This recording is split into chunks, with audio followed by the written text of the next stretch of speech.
guys, welcome back to my channel, Pumpkins Creation.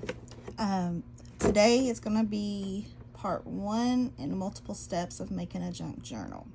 As you see, I have this box for a George Foreman. I'm going to show you how to turn it into a cover for a junk journal. So why don't you just follow along and see what we do. I do not measure, so if you're a measuring person, view at your own risk, but you can do this whether you measure or whether you don't. So let's hop to it. So I've already taken it apart to taking it to where you can open it up. I'm going to take this box cutter and I'm going to cut off all around it. So you definitely want a good cutting mat underneath this. And you want a good blade in your knife. I had to borrow my husband's because I can't find my own. So we're just going to go all the way around. Now you're probably thinking, how are we going to turn this box into a junk journal? Lo and behold, you will see. Just keep on watching. We're just slowly taking it apart. You know, the parts that we don't need, we're going to remove.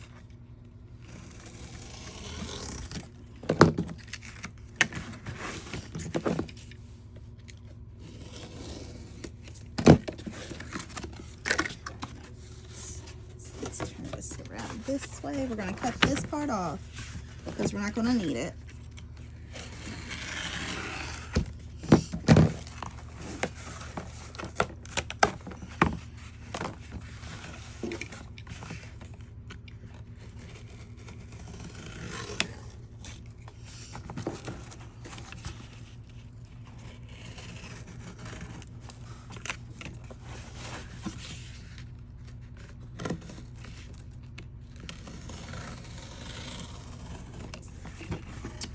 Alright, so we've taken off all the excess angles of it that we don't need. This can all just go into the garbage or recycling bin, whatever you prefer to use.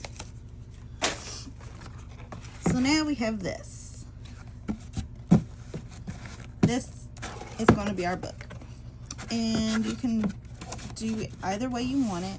You can keep it this wide, or you can cut it down some and then tape it together. Now I know y'all are probably thinking, how are we going to cover this to make it not look like a George Foreman box?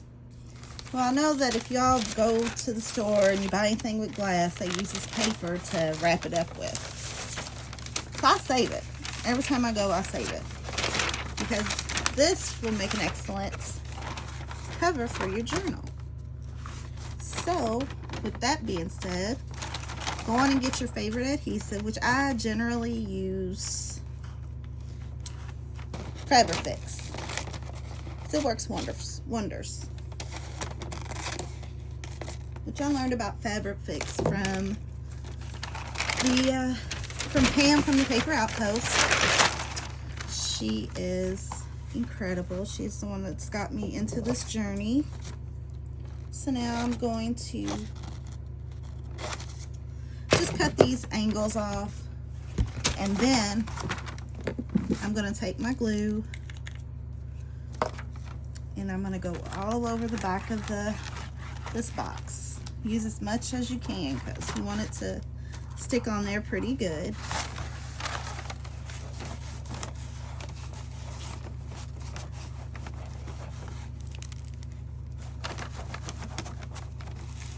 Fabrifix is a lot better than this glue because that's water-based and it kind of causes your paper to wrinkle. And the Fabrifix is more of a silicone glue, so it doesn't really cause your paper to wrinkle so much. So now we've got it glued down, and it grabs a lot faster than what this does.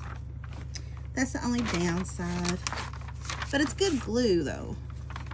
It does the job. So now I'm just going to fold in these sections that I have cut originally.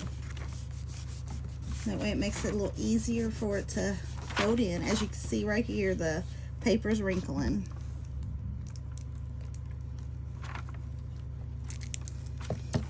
but that's okay because you can cover this inside.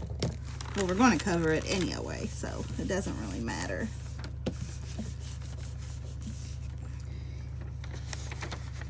And then before we get this down, we're going to kind of cut it at an angle. And as we rotate around the cover, then we were going to cut each side because it kind of helps with the folding. It makes it a little easier. Now you can keep this extra piece if you would like, but I think I'm just going to cut it off because it's going to kind of make it bunch up a little.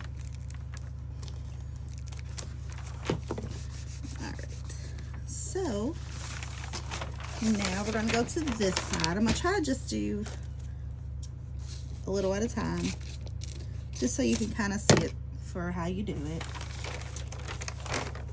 Just see, we've just going around the board. We'll do the ends last after we get this going. So there we go here. You want to pull it as taut as possible so it's good and snug.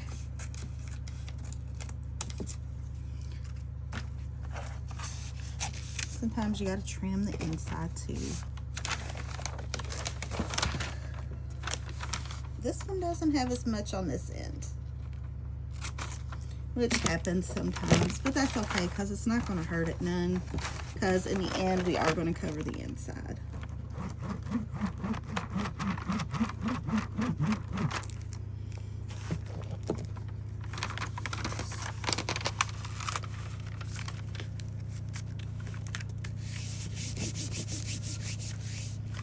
Alright, so now we're going down here to our final side before we head to the outer side.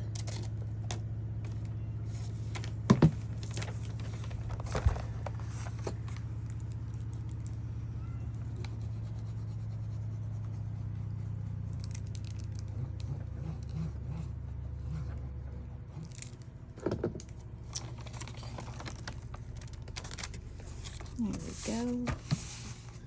Get it good and tight.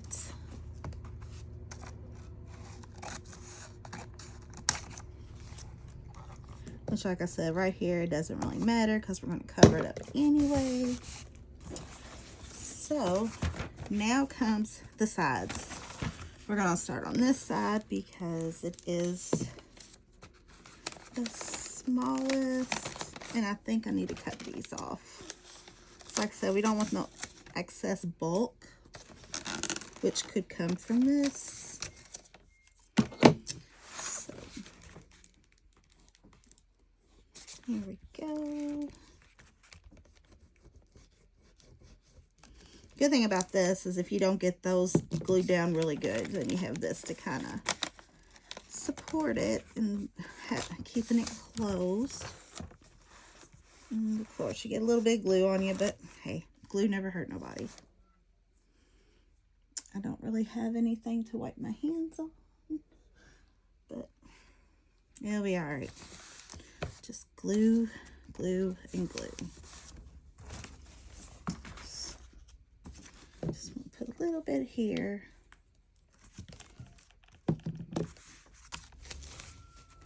Try to fold it over a little bit just to kind of. All right, so now we're up here.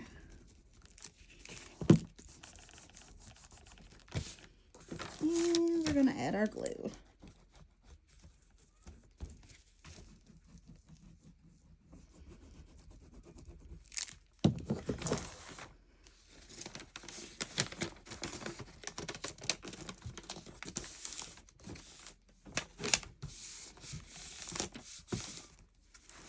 Alright, so we got this glued down. And there's no bulk, which is what we want.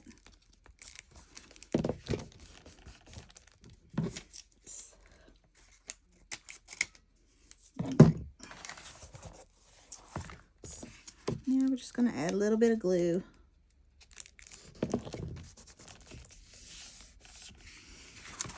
This end is just a little too much, so we're just going to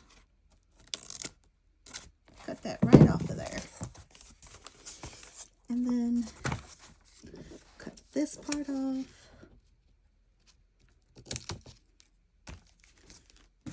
Probably do better if we did it this way. Alright, so that's the cover, the outside cover. Now what we'll do is we're going to take that same type of paper and we're going to put it in here and let it go right across. Then we'll do the cutting as we see fit once we have it glued down.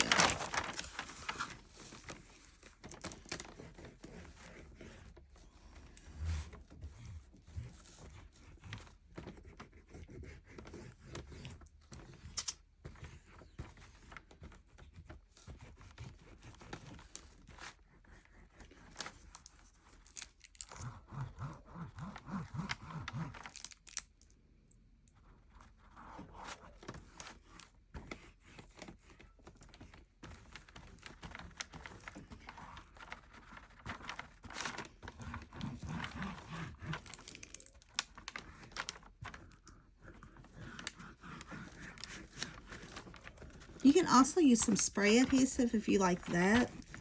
Now you just spray it on and stick it down. But a lot of those spray adhesives are very, very sticky. So once you lay it down, you better make sure it's where you want it, because you won't always get them back up to try again. And that's one of the good things about Fabrifix. You can put it down, and it is a fast grab, but it does allow you time to adjust. Not very long, but it does allow a little bit of time. Alright, so now we've got this down, and so we can start cutting along the ways.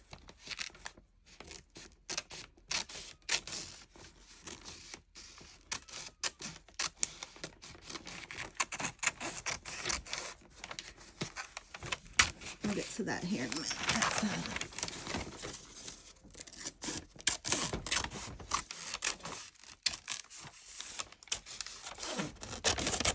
And we can always fix these.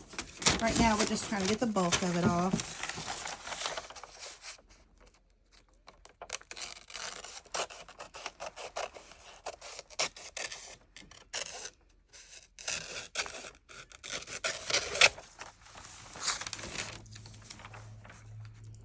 Some sides cut a little faster and easier than the others. It's usually the shorter ends do better.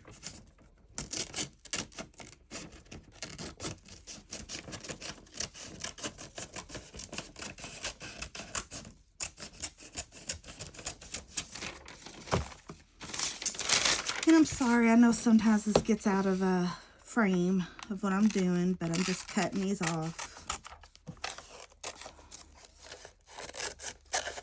I don't have all fancy equipment right now to do all this, so I'm just doing it the best way that I can.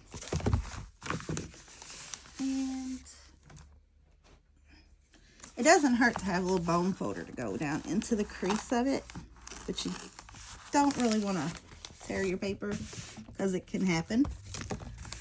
But at the same time, you really don't have to worry too much about it, because on the spine anyway, because you're going to cover it. It's going to be covered with whatever you want to do. Like, you can put duct tape in there to kind of reinforce it. A lot of times, though, you want to do that before you put a cover on it. But you can do it afterwards. It's just whatever you want to do. It's your preference.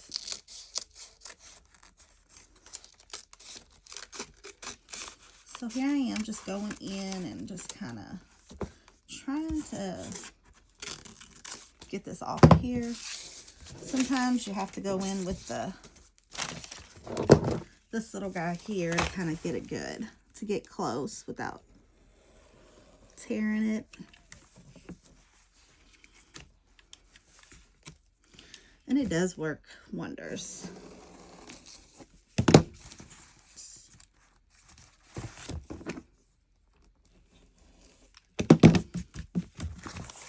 And then other times you could just take a sanding block and sand it. And you can sand that paper off. And if you like that rugged look, you can, and sometimes you kind of end up tearing it. So, but all you have to do is just go back in with a little bit of glue. And this is just an outer shell, so it's not like, this is the inside, but you're going to decorate it. This is just kind of covering up the box, so it doesn't look like it was from a George Foreman grill or a cereal box or anything like that. This is just the first step once you establish what you're doing. And you also, it doesn't have to be this wide. I just had this available, so that's why I used it.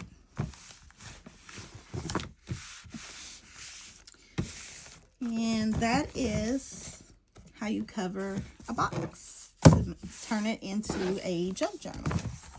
You do want to go back through and just make sure you get it glued down pretty good,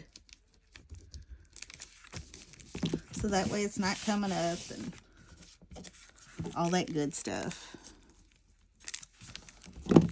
And then what I would recommend, if you're using a watertight glue, like I've got the Tombow Aqua Glue, I would give it time for it to kind of really set up and dry. As you can see, it's already causing the paper to wrinkle because of it being a water glue. But as you can see, most of it is covered. You can still see through it some, but you're going to. That's nothing, especially if you use this type of paper, because it is thin, you will see through it. But if you've got all that different scrapbook paper that you have, that you've stockpiled up, I know I have, I've stockpiled a lot of it, then you can use it to cover it. Decorate it the way you want it. You can use inks. You can come through with some paint and just paint over it. You could even paint it before you even put this paper on it. Or if you don't even want to put the paper, you don't have to. You can do it any which way you want. The world is at your beck and call on how you want to do this. There's no set ways. There's no rules. You just grab a box and start. Let your imagination run free. So that is it for the part 1. So head back to my channel for part 2 so I can show you. I don't have any scrapbook paper in right now. I'm not actually in my she shed where I normally am. It's getting some work done to it. So right now, all I have is this. But check back for part 2. Thanks, guys. Come back soon.